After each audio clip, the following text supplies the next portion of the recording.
So what's up mga gala, at dito tayo ngayon sa Santa Cruz, Marinduque. Magdadrive muna tayo 15 minutes from Mulanay papunta ng Katanawan, Quezon.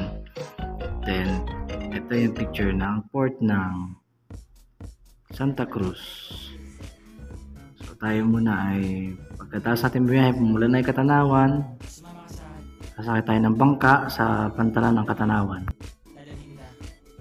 So nakadepende po ang pasahe natin sa bangka sa dami ng pasahero. Kasi minsan kakunti ang pasahero, medyo nagmamahal. Pero kung madami naman kayo, is mura lang ang pamasahe dyan. So magbabiyahe tayo ng mga 2 oras, 1 oras kalahati to 2 oras. Pagkalma ang panahon, kagaya ngayon, napakaganda ng panahon. So binigyan tayo ni God ng napakagandang panahon habang tayo naglalakbay. So kalmang-kalma yung alon.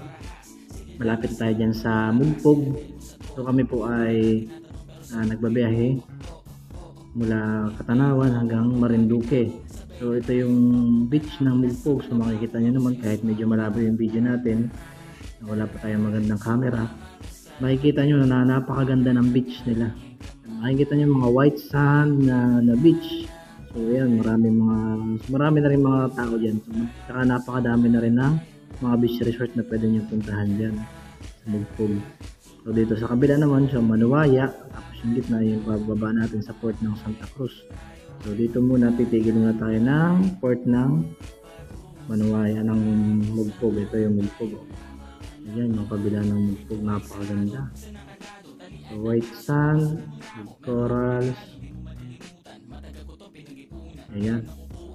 So makikita natin sa video natin mga gala, ayan yung ating beach ng Mugpog, Marinduque. So kita nyo, napakaganda. So kung gustong nyo mag outing dito o mag island hopping, makikita nyo napakaganda ng beach ng Marinduque.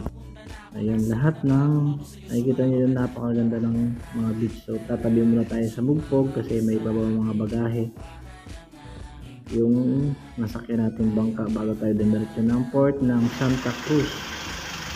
So yung port ng Mugpog sa Marinduque.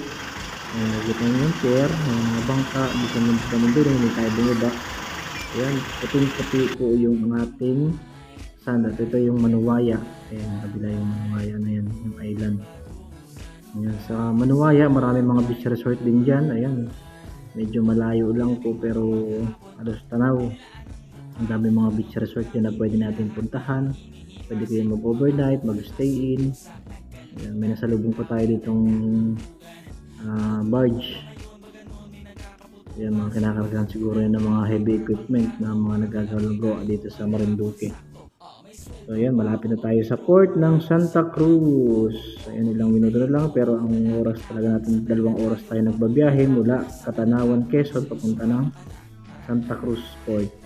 So ito na, dito na tayo sa port at ayan, makikita nyo yung moryon ng Santa Cruz. Salamat.